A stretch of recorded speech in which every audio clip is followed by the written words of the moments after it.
It is not an everyday occurrence that a teacher sees the pupil advance and eventually overtake the old man. When I first took an interest in these matters, one of the two signatories of the Nazi-Soviet Pact was still alive and kicking, especially kicking, namely the Soviet Union. The Third Reich was long since dead and destroyed, but the Soviet Union was still going strong in the 50s and 60s when these things first crossed my horizon. And the Soviet Union was one of the world's two superpowers. It was a country whose views carried great weight. And there was a particular Soviet narrative of modern history. In this narrative, the secret protocol of the Nazi-Soviet Pact did not exist. It had never happened. Although the Americans had published the text of the secret protocol in 1946, Soviet historians and everybody that Soviet historians could coerce pretended that this was a simple falsification.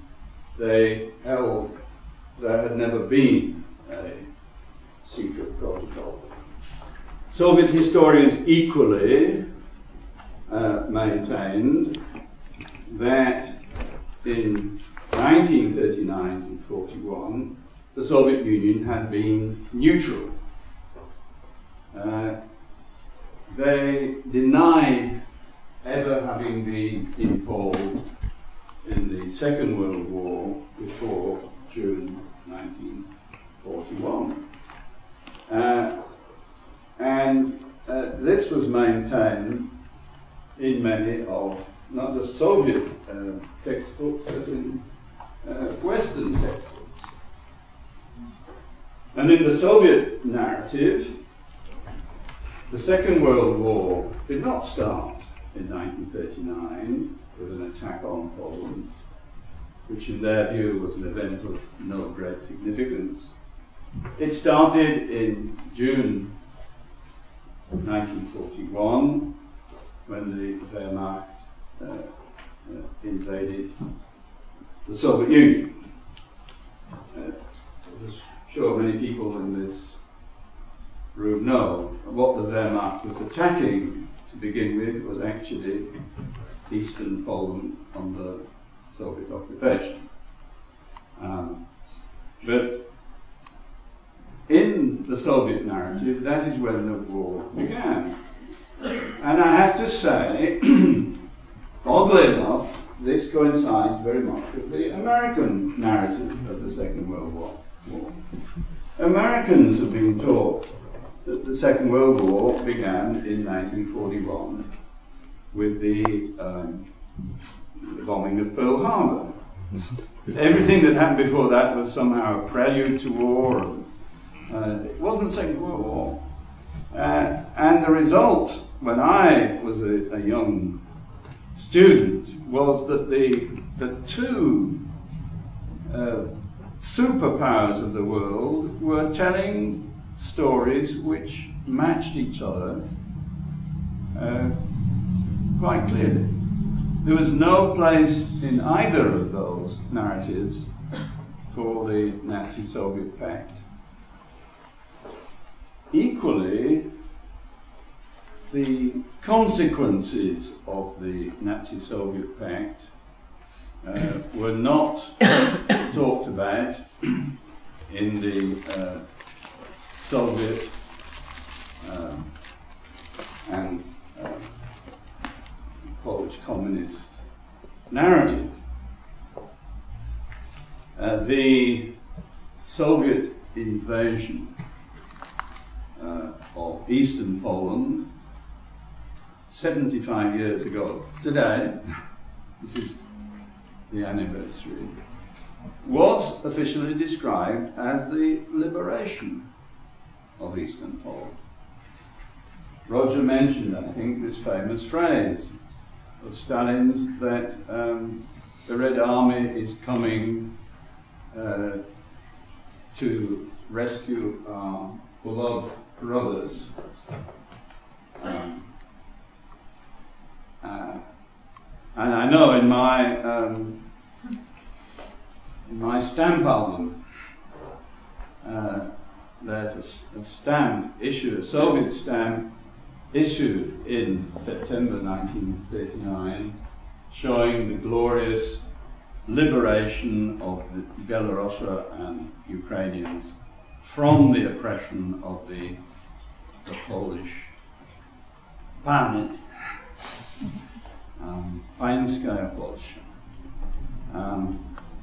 And that was how they talked about it. The mass deportations of between 1 and 2 million Polish citizens was equally a non-event. It was not something that people mentioned, or if it was mentioned, it was talked about with nice euphemisms. I remember a biography of General Jaruzelski from the 1980s. He found himself in Siberia. Didn't say how he got there or why he got there. It was presented as an event of no great significance, or if it was brought up by Western historians, Western media, it was cited as an obvious example of anti-Soviet propaganda. The Gulag, to which a large contingent of these exiles was sent, of course, did exist, but it was presented as if it was a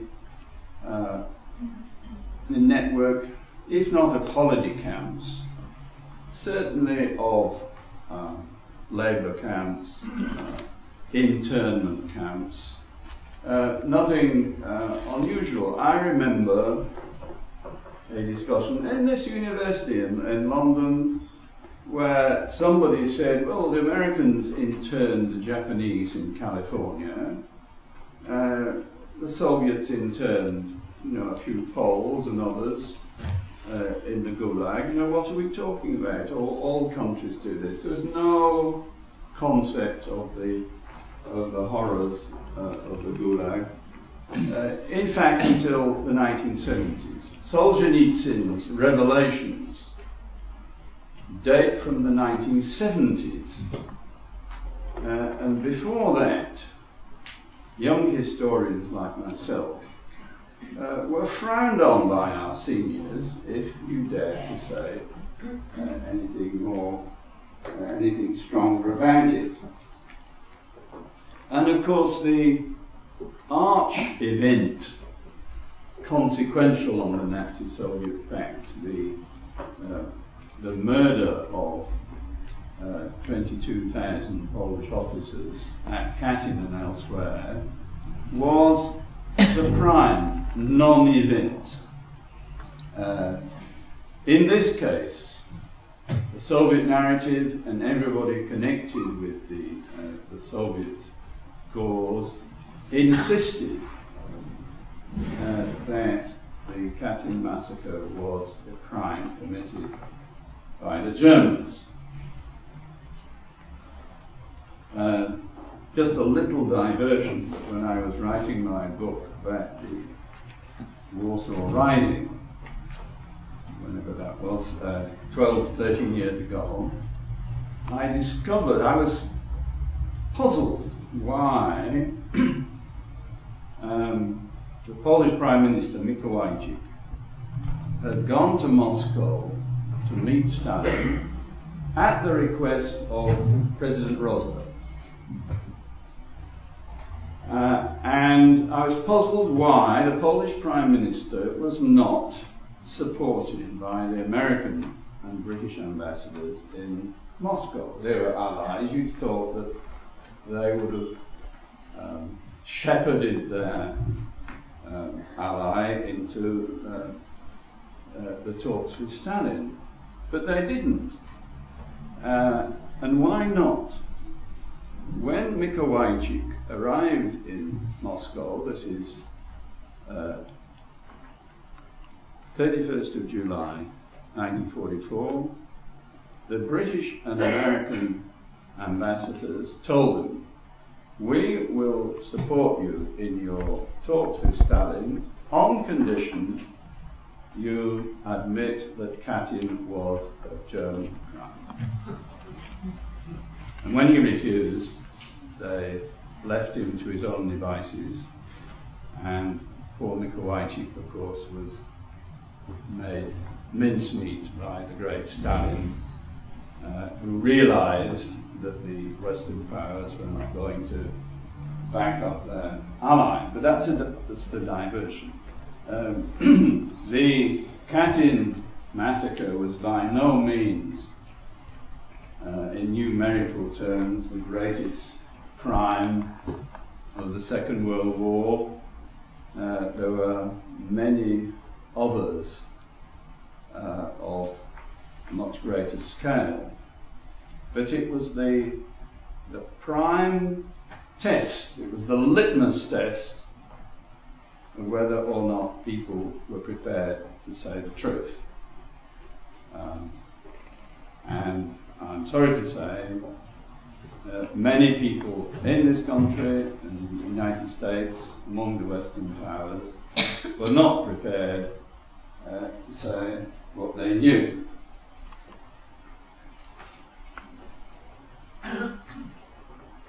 On the question of Soviet neutrality, what actually happened in those periods?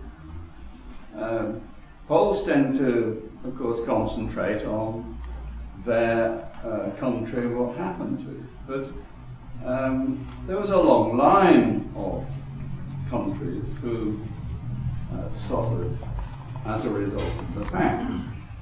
Immediately at the end of the September campaign, after Poland was taken apart by the Germans and the Soviets, Stalin prepared the next big attack, which was on Finland.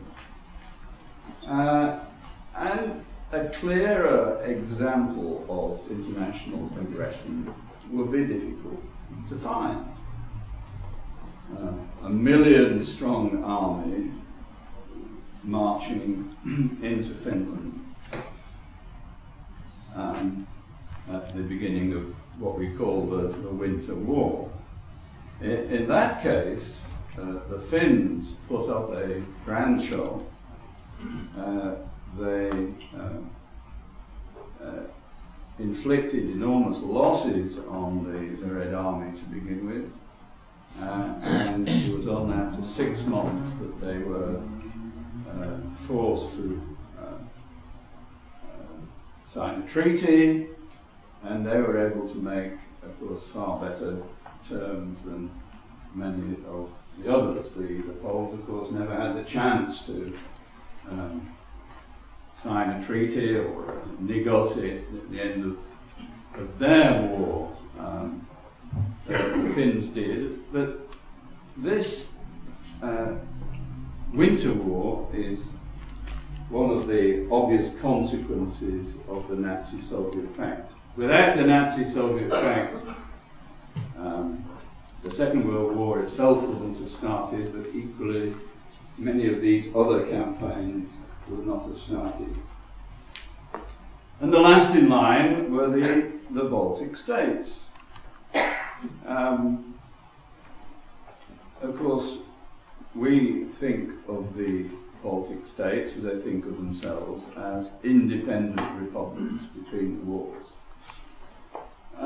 But for Stalin, and I suspect for Hitler, these were parts of what the Russians call their near abroad, i.e. adjacent countries which had been part of the Russian Empire and in which Russia never really relinquished its claims to interfere.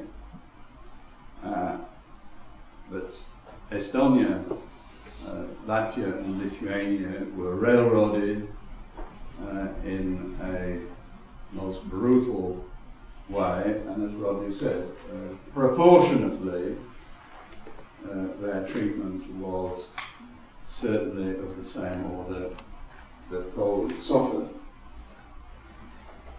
The last thing that I'd say a word about is attitudes in this country. Nowadays, a young man like Roger can stand up and present this story without inhibitions, without the feeling that any pressure is put on him one way or the other. But when I was his age, I can remember that the Nazi-Soviet Pact was a subject of great embarrassment.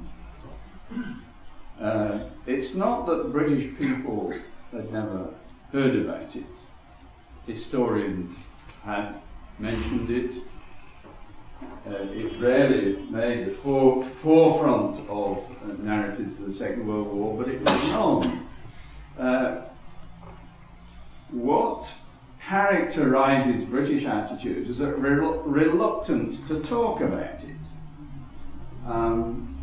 And they were reluctant because the Soviet Union had been our ally in the second part of the war.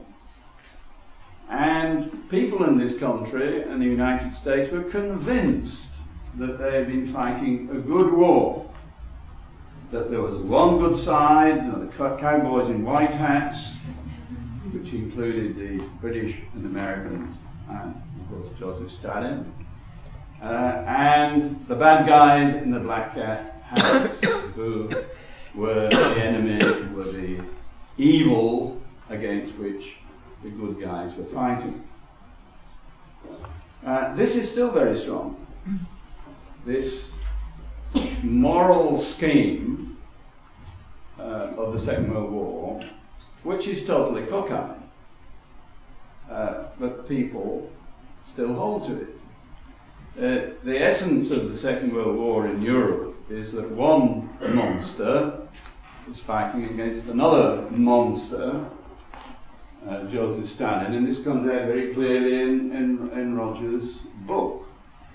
There's no such thing as a good war between 1939 and 1945. The democratic powers were the weakest of the parties. This country barely survived in 1940, and the defeat of Hitler was largely organised by the victorious Joseph Stalin, which was another monster. It was a war of evil against evil, with one or two other extra parts thrown in. But it was very difficult, as it were, to break down the popular moral framework in which British people saw the war. I can well remember talking about these matters with my tutor, A.J.P. Taylor, but many years later, when my Polish wife came to London, and we were invited to supper. And Mrs. Taylor, who was a communist from Hungary, expressed the view that Joseph Stalin, a socialist, would have been incapable of perpetrating something like the Katyn massacres. My Polish wife, of course, held out staunchly that Joseph Stalin was very well capable of something like that. And although we had yet no definite proof, no documentary proof, it was pretty obvious that the NKVD were the criminals behind it. In this, A.J.P. Taylor intervened to keep the peace over supper. And what he said, I think, was very typical of British opinion. He said, Stalin was capable, certainly, of horrific crimes. Just as the Nazis were. And it's not inconceivable. It's not inconceivable that the Katyn massacre was committed by Stalin's NKVD. However, as historians, we must be objective. We must rely on proof, and until we have proof of what actually happened, then, talking to me, you should not cast aspersions on the reputation of the Soviet Union. And that's how they saw it. And of course that was before Gorbachev's half-hearted confession in 1990 and Yeltsin's final proof in 1992. Now all these issues are brought up in Roger's book. It's not just about the pact and the secret protocol and the diplomacy. It's about all the consequences right up to 1941, the consequences of the pact, and then how the Devil's Alliance disintegrated. On which point, having talked too much as usual, I shall sit down and somebody, I think, will ask some questions. If not, I shall ask questions.